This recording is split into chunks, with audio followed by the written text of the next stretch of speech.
Mpenzi wangu, huyo ni mwanajeshi ametoka kazini miaka 10 iliyopita.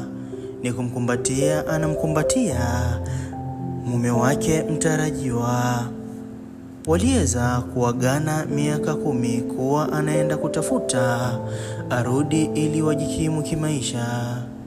Sikiliza kwa makini, kisa hiki ni cha mtu na mpenzi wake, ila jamaa ameweza kumsaliti mke wake ambaye ni mwanajeshi.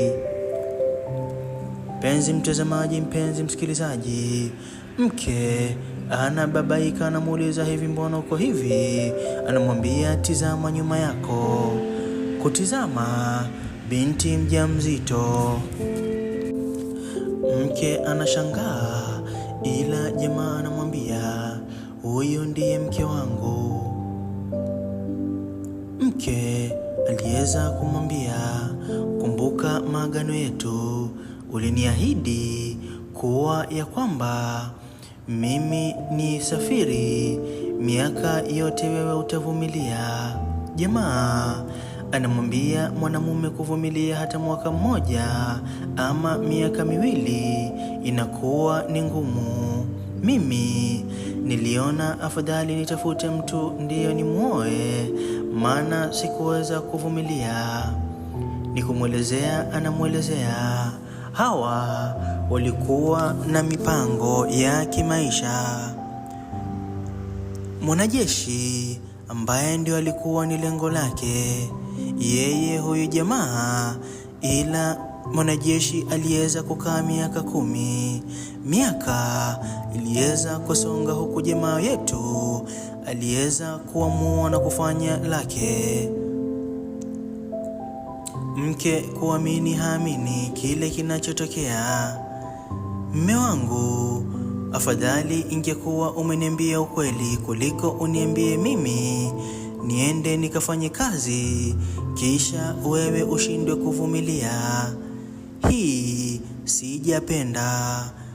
Kweli umenikosea.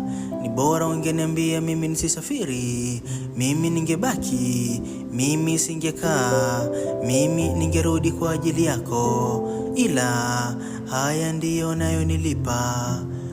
Mume wangu, sijapenda. Mume anajieleza. Ni samahani anaiomba, samahani, samahani, samahani kwa kile kilichotokea. Mimi nadhani unamuona ako na mimba, kwa hivyo huyu ndiyo mpenzi wangu, ndiyo mke wangu, tayari nimeshamuoa. Mwanajeshi ni kulia analia, uchungu alionao ni mwingi sihaba. Msimulizi wako wa kisa hiki si mwingine bali ni Abu Samira.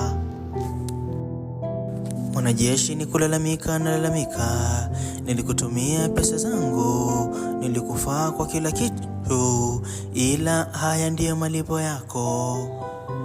Pesa nilikutumia, kumbe ulikuwa unataka kuolea.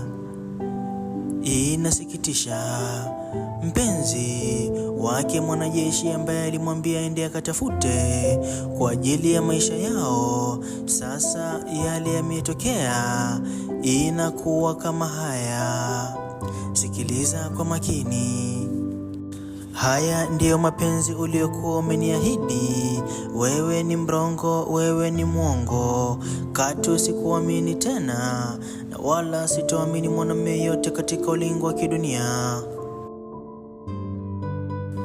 Sijui nini cha kukwambia. Mwanajeshi aliweza kutamka, biashara yako unayoifanya ni kulalamika, analalamika kuwa huyu mwanamume ameweza kumzunguka. Jiunge katika sehemu ya pili na sehemu ya mwisho, jinsi nitakavyoelezea kisa kilivyomalizika, ila sehemu ya pili itakuwa ni mzito. Asanteni. Enyi wadau wangu mnaonisikiliza,